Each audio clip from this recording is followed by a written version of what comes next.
And as we're finishing the transition, I just wanted to talk a little bit about the Ministry of Digital Affairs because it's a recent addition to the Polish structure.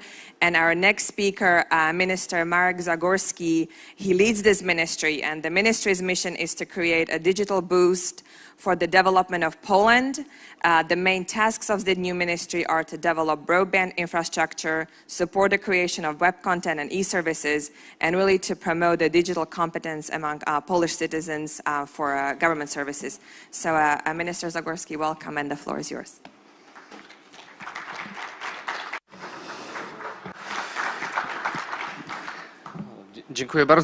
Thank you, ladies and gentlemen. First of all, I would like to thank you very much, thank all the organizers of these events and the partner, which is PKO BP and the Atlantic Council, for this very important initiative.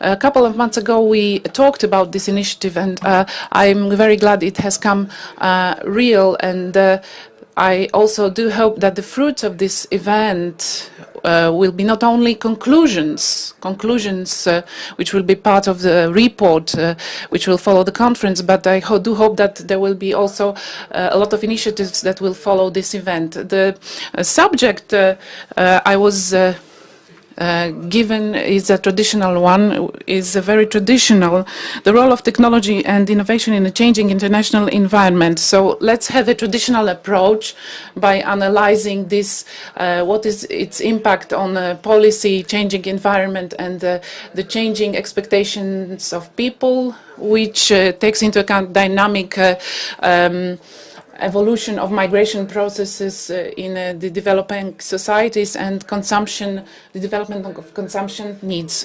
Within this approach, we consider that technologies are here for our globalizing world, generating demand for the same services regardless of cultural origins.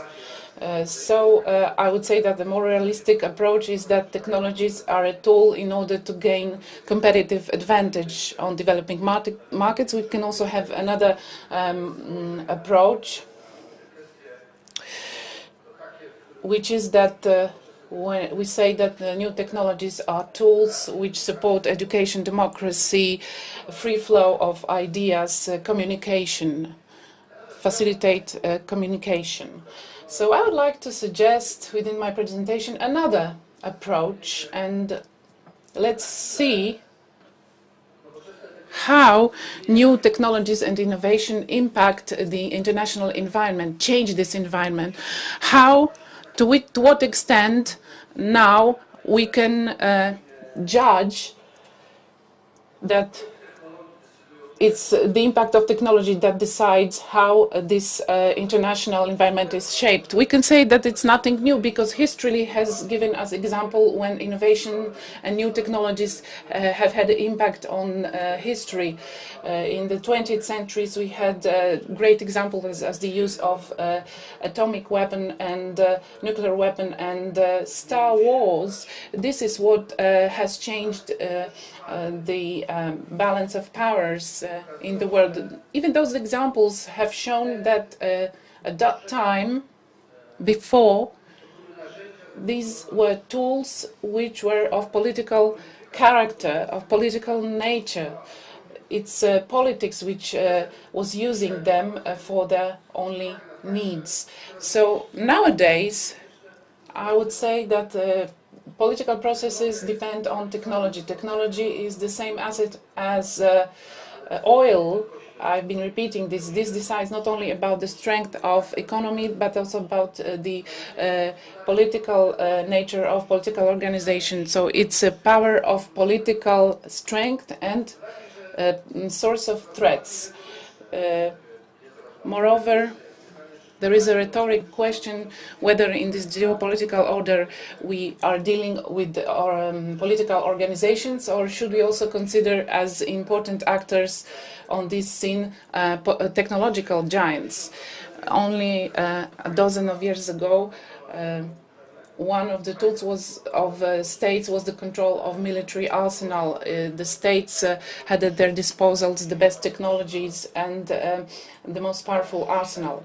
The question is whether nowadays, when we have artificial intelligence, can we really say that the most dangerous and effective tool is still at the disposal of our states?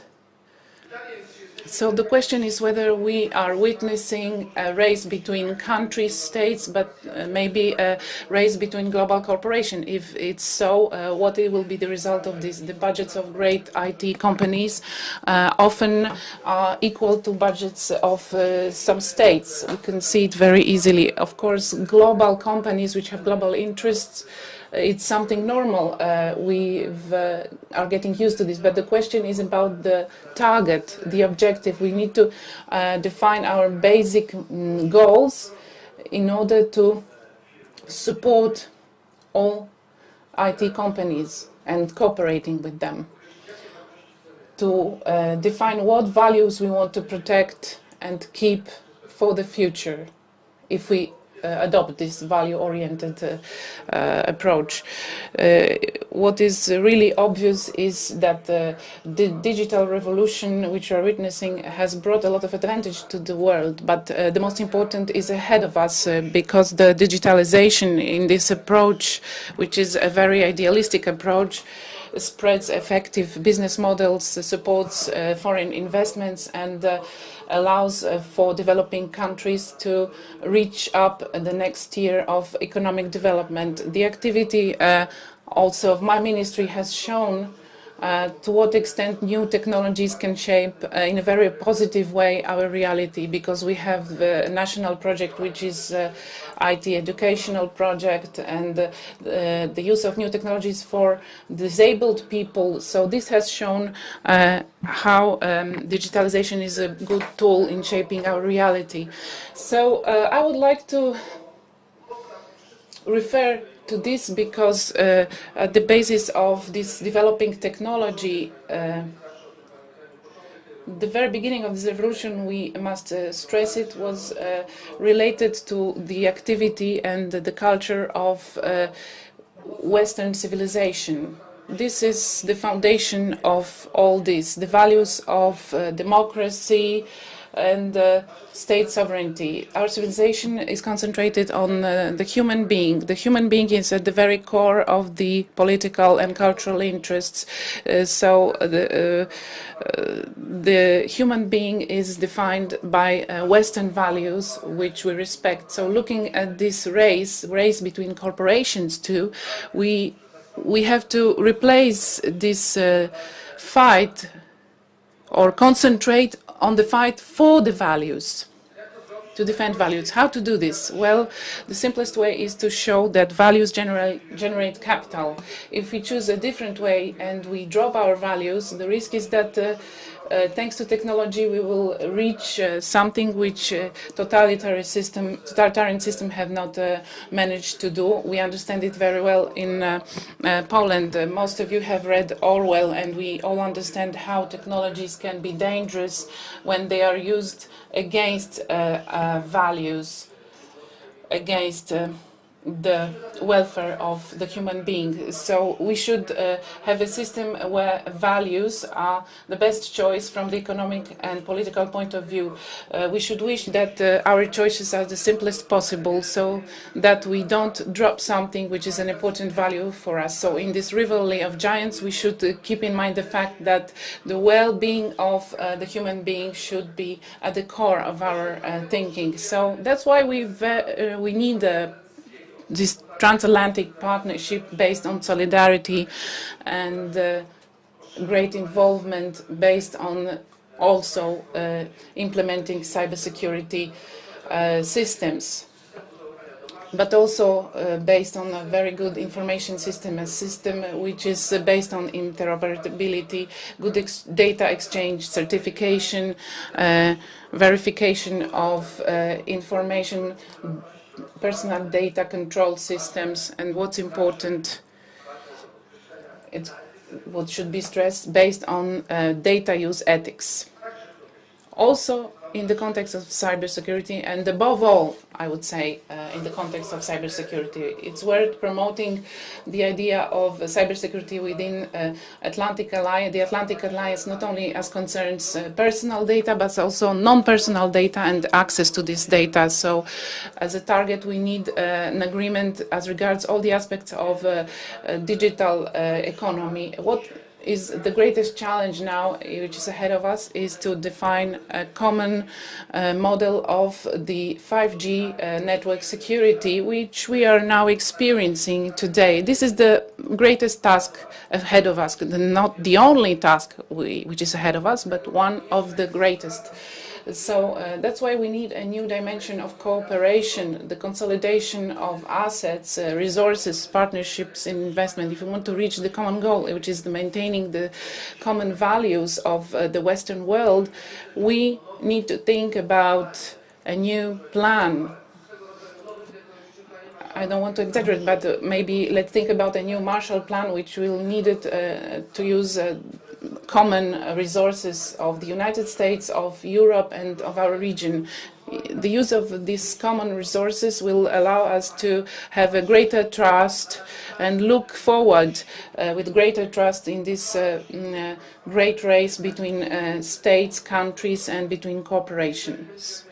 So if we base our cooperations on values, on Western world values, we will also gain people's trust towards what we are doing. Without this, it will not be possible to work in the future in an effective way. Cywilizacji nie przegrał. So it is important for the values close to our civilization, they cannot lose. We need a strong cooperation based on the partnership. We need to have the feeling of our strong participation in different projects, because today we create political alliances and military alliances. What we lack and what we really have to stress is a technological alliance. We have to think about this way. A technological alliance is not to benefit or tap into the resources of others. It's to use together some resources, and the most important resource, which is the knowledge and human capital. It is an absolute necessity if we want to be still the leader of this race. So we have to work on this model of cooperation where everyone will have the feeling of building this common value. It is not enough to have access to technology. We want this technology to be built on the rules based on a partnership. We want to co-build this technology, and I understand that the purpose of today's conference is this. We want to look at each other and we need to look at each other like partners, and together we can create solutions which will be useful for all of us. We need to look at the Western world, the US, Europe, this way, and with this purpose in mind, that we want to win this race.